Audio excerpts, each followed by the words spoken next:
The Boeing 777 carved through 37,000 feet of midnight sky, its passengers lost in the artificial twilight of cabin dimming. Most had surrendered to sleep somewhere over the Atlantic, trusting in autopilot and prayers. In seat 15C, Major Kaida Ghost Nakamura dozed fitfully, her military-issue duffel bag serving as an uncomfortable pillow.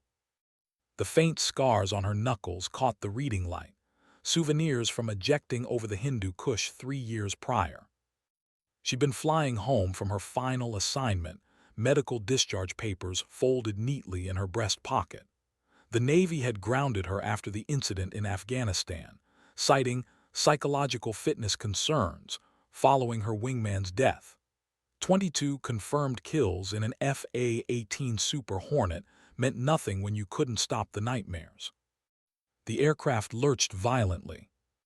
Emergency lighting bathed the cabin in hellish red as oxygen masks deployed like dying flowers. Screams pierced the recycled air. Kaida's eyes snapped open, muscle memory already cataloging the aircraft's behavior. Not turbulence, something catastrophic. The plane banked hard left, fighting its own flight controls. "Ladies and gentlemen, this is your captain speaking." The pilot's voice crackled with barely controlled panic. "We're experiencing multiple system failures. Flight attendants, prepare for emergency procedures." Kaida unbuckled immediately, her combat instincts overriding civilian protocols. Moving forward against the tilting deck, she noticed other passengers weren't panicking. They were moving with purpose. The businessman in 8A had the bearing of infantry.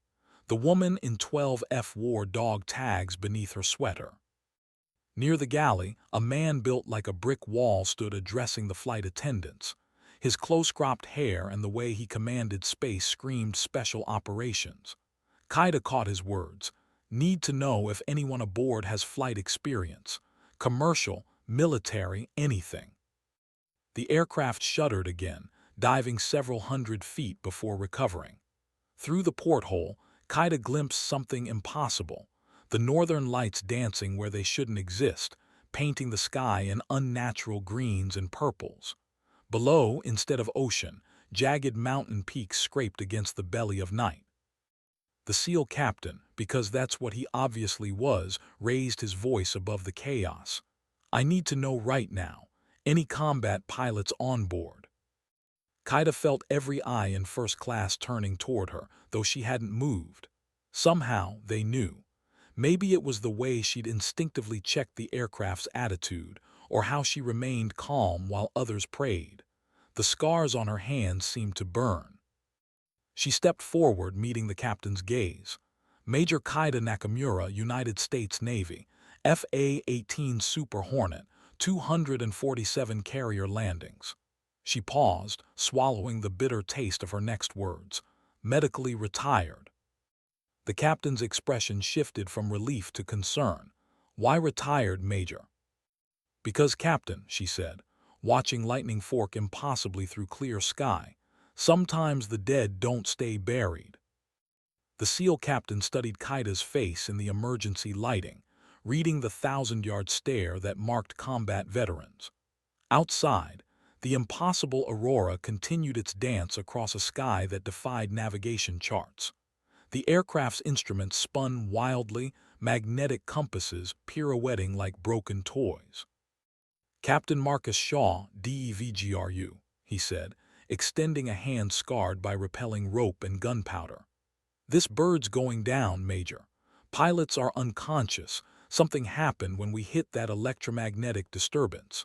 Co-pilot's trying to maintain altitude, but he's barely qualified on single-engine Cessnas." Kaida absorbed this information while mentally cataloging the 777's flight characteristics. 766,000 pounds at takeoff weight, twin General Electric GE90 engines producing 70,000 pounds of thrust each. She'd studied commercial aircraft during her grounding, anything to stay connected to the sky that had defined her existence. "How many souls aboard?" she asked, military protocol asserting itself. 237 passengers, 12 crew." Shaw's voice carried the weight of lives counted and recounted, including 24 operators returning from classified operations. We've got Rangers, Delta, SEALs, and Air Force pararescue scattered throughout the cabin. The plane bucked again, and Kaida felt the subtle changes in engine note that preceded catastrophic failure. Her hands moved unconsciously, phantom controls responding to muscle memory forged in combat. She'd landed damaged aircraft on pitching carrier decks in 30-foot seas. This was just another mission. "I need to see the cockpit," she said. Shaw nodded toward the reinforced door.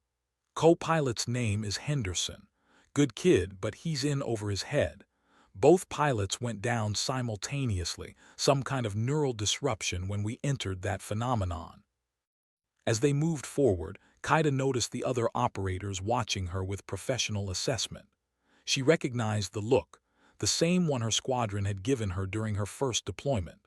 Female pilot, untested under fire, probably riding a desk somewhere safe. That assessment had changed after her first dogfight over Syria, but these men didn't know her call sign yet. The cockpit door stood ajar, revealing chaos within. Charts scattered across the floor, instruments flickering between readings that made no sense. Co-pilot Henderson, barely old enough to shave, gripped the controls with white knuckles while sweat dripped from his forehead onto the center console. "Sir, I can't get GPS lock," Henderson reported without looking back. "Compass is spinning. Altimeters showing we're simultaneously at 40,000 and sea level. Radios picking up transmissions in languages that don't exist." Kaida moved to the captain's seat, checking the primary pilot's vitals. Breathing steady, pupils responsive but completely unconscious. The same condition affected the first officer. Whatever had hit them was targeted and precise. "Major," Shaw said quietly, "what aren't you telling me about your medical retirement?" Through the cockpit windows, the impossible aurora pulsed brighter, and for just a moment, Kaida thought she saw familiar shapes moving within the light. Shapes that looked like FA-18 Super Hornets, flying in perfect formation through a sky that shouldn't exist. Her phantom wingman, still leading her home. "Some missions don't end when you land, Captain." The electromagnetic storm had transformed the aircraft's cockpit into a carnival of malfunctioning instruments. Kaida slipped into the captain's seat, her hands finding controls that felt alien compared to her fighter's stick and throttle. The 777's yoke moved like steering a freight train compared to the surgical precision of military aircraft. "Henderson, talk to me," she said, voice carrying the calm authority that had kept her alive through 93 combat missions. "What's our fuel state?" "Roughly 12 hours remaining at current consumption, ma'am." The co-pilot's voice cracked slightly. "But that's assuming we can maintain current altitude and airspeed." Shaw leaned between the seats, studying the radar display that showed only static where land masses should appear. "Major, I need to brief you on our situation. This isn't a normal electromagnetic phenomenon. 3 hours ago, every GPS satellite went dark simultaneously. Ground control lost contact with 67 aircraft over the North Atlantic. We're not just lost, we're somewhere else entirely." Kaida's hands moved across the instrument panel with growing confidence, muscle memory adapting to the unfamiliar layout. She'd spent months in simulators during her medical leave, forbidden from flying but unable to stay away from anything with wings and engines. The knowledge felt rusty but serviceable.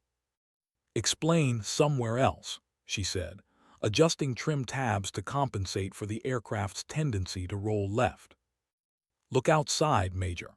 Those mountains shouldn't exist. That aurora is impossible at this latitude.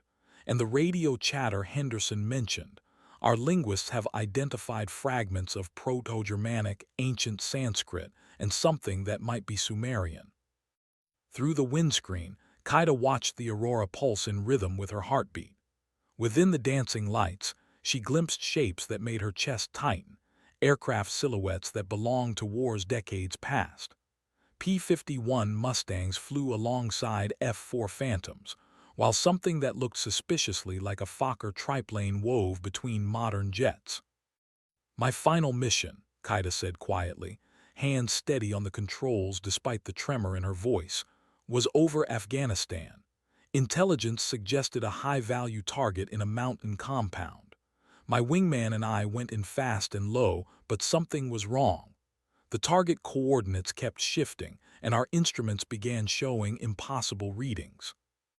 Shaw waited, recognizing the cadence of after-action reports delivered to uncomprehending superiors. "We engaged what we thought were enemy fighters, but they moved unlike anything in any Air Force inventory. My wingman's aircraft simply vanished mid-maneuver. No explosion, no debris, just gone. When I returned to the carrier, they said Lieutenant Torres had never existed. No service record, no personnel file, nothing. But I remembered our conversations, our training flights, the photo of his daughter he kept in his cockpit." The aurora flared brighter, and for a moment, Kaida saw him clearly. Lieutenant Miguel Torres, call sign Halo, flying formation off her starboard wing in an FA-18 that bore scorch marks from battles that officially never happened. "They grounded me because I insisted on searching for a ghost," she continued. "But now I understand. Some of us never make it home from certain missions. We just keep flying." The 777 shuddered through another electromagnetic pulse, its massive frame groaning like a ship in heavy seas. Kaida fought the controls as the aircraft dropped 300 feet in seconds, her military training translating poorly to the physics of commercial aviation. Where her Super Hornet had been a scalpel, this beast was a sledgehammer, powerful but lacking finesse. "Major, we've got company," Shaw announced, pointing through the starboard windows. A formation of aircraft approached from their 2 o'clock position, but these weren't modern planes. Kaida counted 6 P-51 Mustangs flying in perfect World War II finger-4 formation, their olive-drab paint schemes pristine despite being 7 decades out of their time. Behind them, a squadron of F-4 Phantoms maintained station, their shark-mouth nose art clearly visible even at this distance. "Henderson, try raising them on radio," Kaida ordered, though she suspected conventional communication wouldn't work here. The young co-pilot cycled through frequencies, receiving only static until suddenly, impossibly, voices crackled through the speakers. But they spoke in the cadence of different eras: World War II pilots with their clipped Eastern accents, Vietnam-era aviators with their Southern drawls, and something else, older still. "Ghost Rider, this is Mustang Lead. You're flying heavy iron through our airspace." Kaida's blood froze. Ghost Rider, her call sign, known only to her squadron and certainly not to pilots who'd been dead for decades. She keyed the microphone with trembling fingers. "Mustang Lead, this is Ghost Rider. Request navigation assistance. We have 237 souls aboard and limited fuel." "Copy, Ghost. You're in the between now. Same place your wingman found himself after that mountain op in Afghanistan. Question is, are you here to collect him or join him?" Shaw placed a hand on her shoulder, feeling the tension coil through her frame like piano wire. Behind them, passengers pressed against windows to witness the impossible aerial parade. The Rangers and Special Operations soldiers maintained discipline, but their eyes held the same mix of wonder and terror that Kaida felt gnawing at her composure. "Mustang Lead requesting clarification," she transmitted. "Every pilot who dies with unfinished business ends up here eventually. Your boy Torres has been waiting 3 years for you to make the choice: return home or complete the mission that brought you both here." The aurora intensified, revealing more aircraft scattered throughout the ethereal sky. Korean War-era Sabres flew alongside modern F-22 Raptors, while something that might have been a Red Baron's triplane performed impossible aerobatics through clouds that weren't quite clouds. Henderson pointed at the fuel display with a shaking hand. "Major, we're burning fuel at triple the normal rate. Whatever's keeping us aloft here is demanding more energy than standard atmospheric flight." Kaida understood. This wasn't just navigation, it was a test. The between existed outside normal physics, sustained by the will and skill of those trapped within it. Her passengers' lives depended on her ability to accept what the Navy's psychiatrists had insisted was impossible. Mustang lead, where's my wingman? Follow the lights, Ghost. But remember, in the between, every choice echoes across dimensions. Choose wrong, and you'll be flying these skis until the last star burns out. The P-51 formation banked left, leading the massive 777 deeper into the Aurora's embrace. Qaeda followed, fighting controls that responded to thought as much as physical input. The aircraft's behavior defied every principle of aerodynamics she'd learned, yet somehow she maintained formation with fighters that predated her birth by decades. Behind her, Shaw coordinated with the operators scattered throughout the cabin, transforming military passengers into an impromptu crew. Staff Sergeant Maria Vega, Army Rangers, took charge of passenger management. Master Sergeant Jackson Cole, Delta Force, organized emergency supplies. The civilian passengers, sensing the military efficiency surrounding them, fell into line with surprising discipline. "Ghost, this is Phantom Lead," came a new voice over the radio, distinctly Vietnam-era, with the weary professionalism of pilots who'd flown too many missions over hostile territory. "Your fuel consumption indicates you're fighting the between instead of accepting it. Relax your grip, trust the impossible." Qaeda loosened her death grip on the yoke, feeling the aircraft respond with smoother flight characteristics. The fuel burn rate decreased marginally but remained critical. Through the windscreen, she watched the landscape below shift and flow like a living thing. Mountains became ocean, forests transformed into desert, cities appeared and vanished like mirages.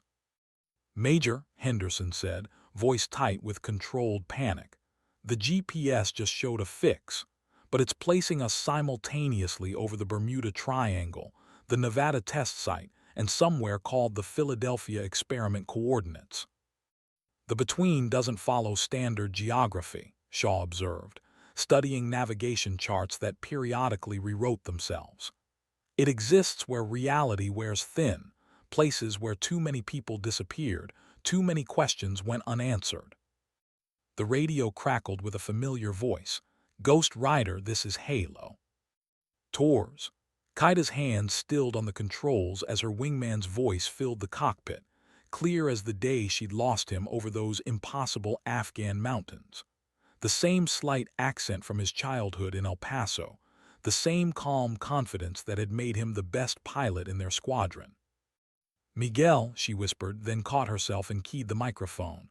"Halo, this is Ghost. Request status report." "Flying CAP over the extraction point, Ghost. That compound we hit, turns out it wasn't just hiding insurgents. The target was a research facility studying dimensional intersection points. When we engaged, we punched through into the between. I've been flying Overwatch ever since, waiting for you." Shaw leaned closer to the radio. "Lieutenant Torres, this is Captain Shaw, United States Navy SEALs. Can you explain the tactical situation?" "Roger, Captain. The compound was using stolen American technology to map weak points between dimensions. Our strike damaged their containment protocols, creating a permanent rift. Every few months, aircraft stumble through. Usually they make it home, but some of us stay behind to guide them." Qaeda felt pieces clicking together like ordnance loading into weapons systems. Her grounding hadn't been about psychological fitness. It had been about preventing her from investigating classified programs that officially didn't exist. Programs that had cost her wingman his life and trapped her in a bureaucratic maze designed to discredit her testimony. "Miguel, what's the exit vector?" "Complicated, Ghost. The Rift will accept the civilian aircraft, but military personnel who have seen too much might be denied passage. They can't risk word of the program reaching the outside world." The Aurora pulsed ominously, and Qaeda realized their fuel state wasn't the only countdown timer they faced. The formation of ghostly aircraft began descending through layers of aurora that felt thick as ocean water. Qaeda pushed the 777's nose down, following the P-51s and Phantoms toward a landscape that flickered between realities. One moment, snow-capped mountains stretched to infinity. The next, tropical islands dotted an impossible sea. "Ghost, you've got multiple bogies converging on your position," Tors transmitted. "The Watchers don't want you leaving with what you've learned." Shaw moved to the co-pilot seat, studying radar contacts that appeared as shifting geometric patterns rather than conventional aircraft signatures. "Major, I count 12 unknowns approaching from multiple vectors. Whatever they are, they're not showing up as normal aircraft." Qaida's combat instincts engaged, muscle memory overriding the civilian environment. She began evasive maneuvers, pushing the commercial airliner through turns that made passengers scream and overhead compartments burst open. The 777 wasn't built for combat maneuvering, but years of carrier operations had taught her to exceed design limitations when survival demanded it. "Henderson, I need you to manage power distribution," she barked.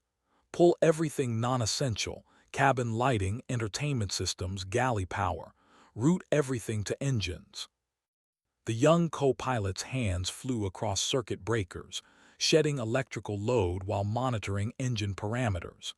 "Major, we're exceeding maximum continuous thrust. These engines aren't designed for military power settings. They'll hold together or we'll die trying. No middle ground." The unknown contacts closed rapidly, revealing themselves as aircraft that defied classification. They moved like liquid mercury given wings, their forms shifting between recognizable fighter silhouettes and geometric shapes that hurt to perceive directly. Where conventional aircraft left contrails, these things trailed distortions in spacetime itself. "Ghost, Mustang lead here. These are memory eaters. They consume evidence of encounters with the between. Can't let them tag your aircraft." Qaeda banked hard right as something that might have been a missile streaked past the cockpit windows, leaving reality rippled in its wake. The 777 shuddered through the disturbed air, its frame groaning under stresses never imagined by Boeing's engineers. Shaw coordinated defensive measures from the cabin, organizing the special operations personnel into damage control teams. "Major, if we take hits, we've got explosive ordnance disposal specialists aboard who can handle structural repairs.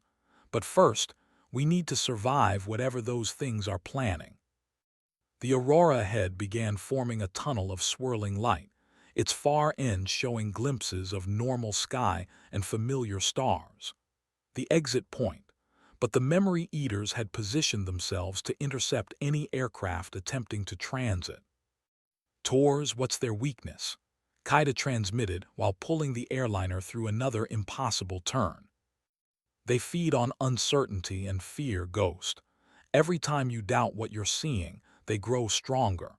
The only defense is absolute conviction in your reality." Qaeda understood. The between existed in the spaces between belief and disbelief, between what was possible and what was necessary. Her medical grounding had been an attempt to make her doubt her own experiences, to transform her certainty into the kind of psychological vulnerability that fed these entities. "All stations, this is Ghost Rider," she announced over the aircraft's intercom. "We're going home." The memory eaters converged like a swarm of mechanical wasps, their forms solidifying into recognizable threat profiles as they committed to attack vectors. Qaeda counted missile launches from impossible angles, weapons that traced corkscrewing paths through dimensions rather than following ballistic trajectories. "Chaff and flares," she shouted, forgetting momentarily that civilian aircraft lacked such defensive measures. Shaw, thinking quickly, grabbed the intercom microphone. "All passengers on my mark, activate every electronic device you have, phones, tablets, cameras, everything. We need electromagnetic interference."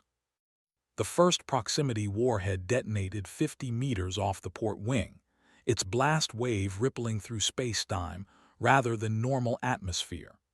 The 777 rode the distortion like a ship cresting a rogue wave, but Kaida felt something fundamental change in the aircraft's response to controls.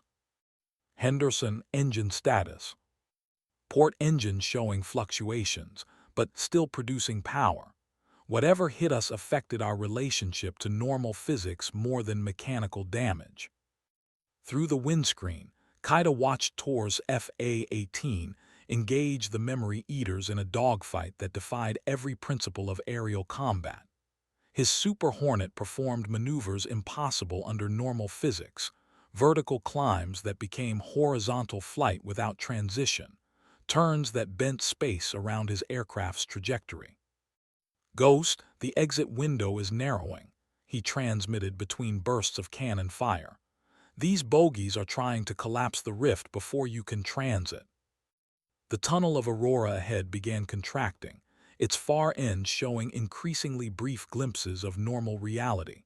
Stars appeared and vanished like camera flashes, each glimpse shorter than the last. Kaida pushed the throttles through the firewall, demanding power the engines weren't designed to produce. Behind them, the ghostly formation of World War II and Vietnam-era aircraft engaged the memory eaters in a battle that spanned multiple dimensions simultaneously. P-51 Mustangs fired ammunition that existed in 1945, 2025, and several temporal coordinates between. F-4 Phantoms launched missiles that followed targeting solutions calculated across probability matrices rather than simple physics. "Major," Shaw called out, studying something through the cabin windows, "we've got friendlies joining the fight." Modern military aircraft began materializing from the Aurora, F-22 Raptors, F-35 Lightning IIs, even a B-2 Spirit bomber that existed as much shadow as substance. These weren't the trapped souls of dead aviators but something else, the aircraft themselves, divorced from their human crews and flying on pure military purpose. The radio filled with overlapping transmissions in a dozen languages, all converging on a single message: protect the witness aircraft. Kaida realized the truth that the military bureaucracy had tried so hard to suppress. The between wasn't just a dimensional anomaly. It was a repository of military memory, every classified operation, every disappeared aircraft, every pilot whose fate had been deemed too sensitive for official acknowledgement. "Tors, how many others are trapped here?" "Hundreds, Ghost, maybe thousands. Every black operation that went sideways, every test flight that encountered something it shouldn't have. We're the ones who fell through the cracks of official history." The exit tunnel pulsed once more before beginning its final collapse. Kaida had perhaps 30 seconds to transit before being trapped in the between forever. "All souls," she announced over the intercom, "hold on, we're going home." Kaida aimed the 777 directly into the contracting Aurora tunnel, its walls closing like the iris of some cosmic eye. The memory eaters made one final coordinated attack, launching everything in their arsenal as if understanding that failure meant permanent exile from the normal world. The aircraft bucked through intersecting blast waves that existed in multiple dimensions simultaneously. Passengers screamed as reality warped around them. Some saw their younger selves in the seat beside them. Others glimpsed possible futures where the flight had ended differently. Shaw watched his reflection in the window, showing him still in Afghanistan, permanently frozen in the moment before an IED changed everything. "Major, port engine failure," Henderson called out as warning lights cascaded across the instrument panel like a Christmas tree designed in hell. Kaida feathered the failed engine and compensated with rudder, keeping the massive aircraft pointed toward the rapidly shrinking circle of normal sky ahead.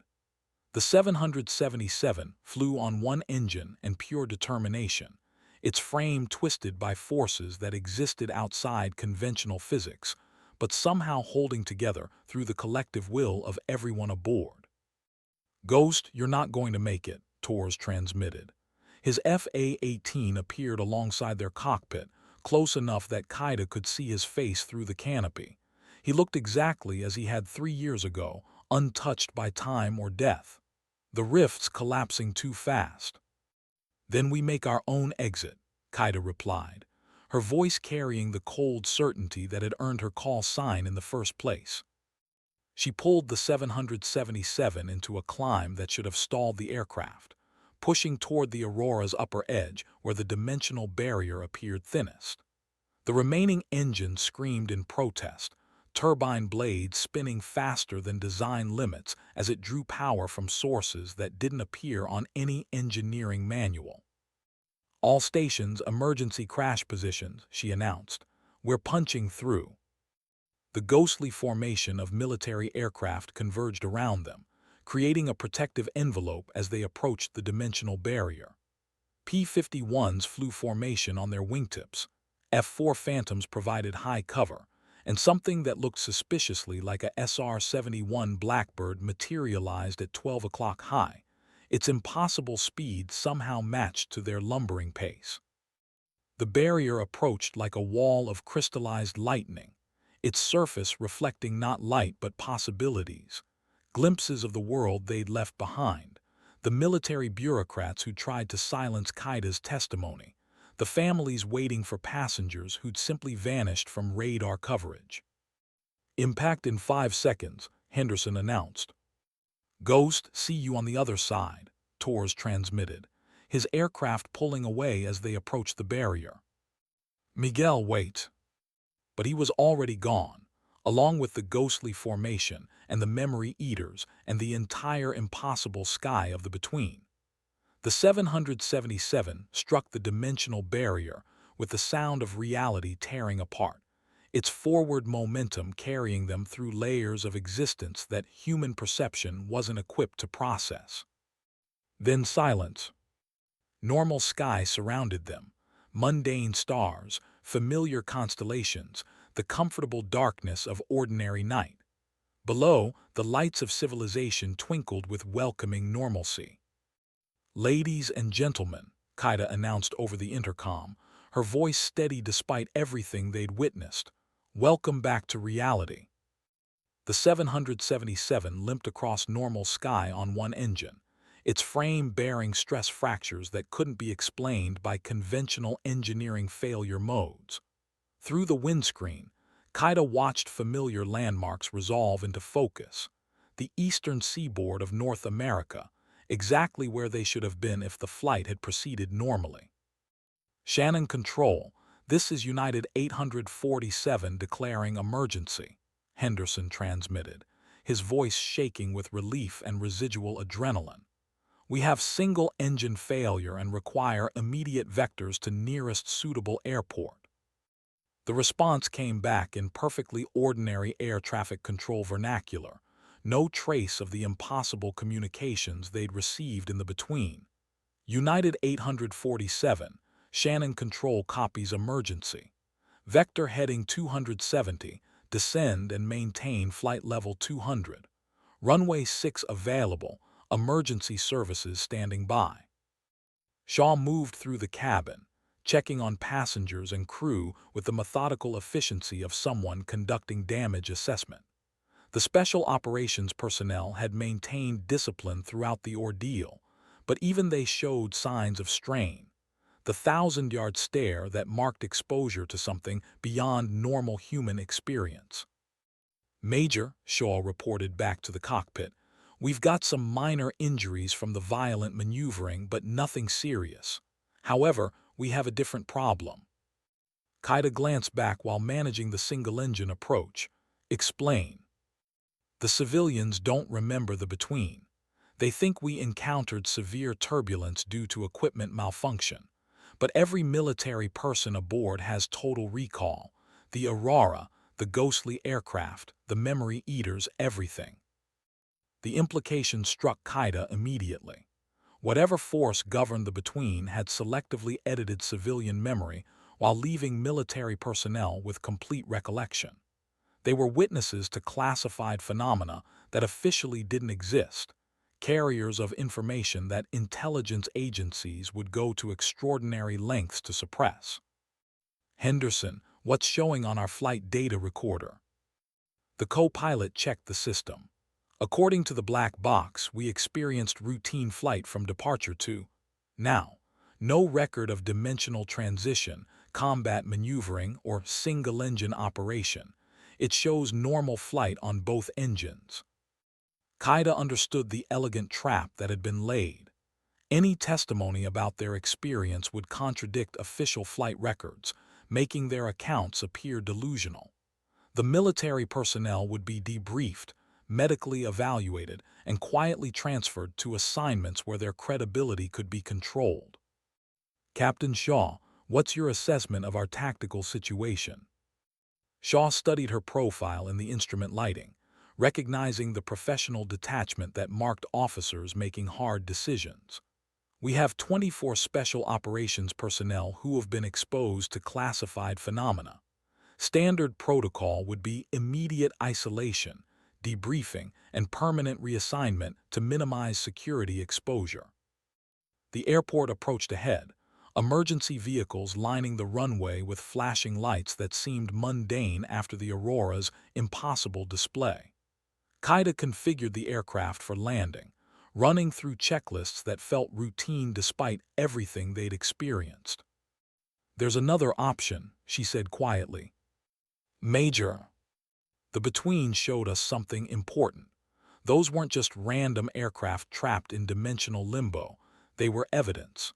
Every black program that went wrong, every pilot who discovered something inconvenient, every aircraft that officially never existed.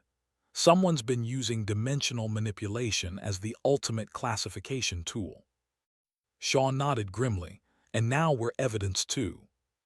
The runway threshold passed beneath them as Qaeda flared for landing, the 777 touching down with the gentle precision that marked thousands of hours in military cockpits. As they rolled out, she made her decision. "Captain, I need to ask a favor." The aircraft came to rest at the gate with emergency vehicles maintaining discreet distance, their flashing lights reflecting off the 777's hull like terrestrial aurora.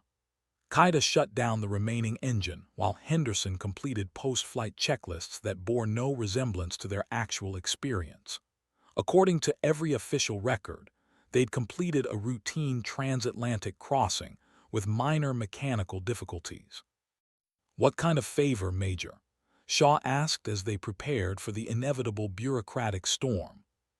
"When the debriefers come, and they will come within 6 hours, I need you to remember that some missions don't end when you touch down." She gestured toward the passengers deplaning with normal post-flight complaints about turbulence and delayed meal service. Those people get to return to their ordinary lives because 24 special operations personnel are about to sacrifice their careers to protect a secret that could destabilize everything. Shaw studied her face in the dim cockpit lighting, reading the resolve that had carried her through 93 combat missions. "You're planning to go public." "I'm planning to complete the mission." Tours and the others trapped in the between, they're counting on someone in the real world to expose what happened to them. The families who were told their sons and daughters died in training accidents, the pilots who have been medically grounded for reporting impossible encounters, the researchers who have disappeared after asking inconvenient questions. Henderson looked up from his shutdown checklist, suddenly understanding that he'd become part of something far larger than aircraft malfunction. "Major, what about us? The co-pilot who helped land this aircraft after the impossible." "You have a choice, son. You can report equipment failure, accept commendation for professional airmanship, and continue your career in commercial aviation. Or you can corroborate testimony that will end all our careers but might save the lives of pilots still trapped in the between." Through the cockpit windows, they watched men in dark suits approaching the aircraft, too quickly, too coordinated, already knowing exactly what questions to ask and which answers to suppress. The cleanup crew had been dispatched before the aircraft had even landed. Shaw stood and extended his hand to Qaeda. Major, it's been an honor flying with you. When this is over, when the debriefings are finished and our security clearances are revoked, I want you to know something. What's that, Captain? Ghost Rider isn't just your call sign anymore. It's your mission designation. Some of us are going to spend the rest of our lives haunting the bureaucrats who created the between. He smiled grimly.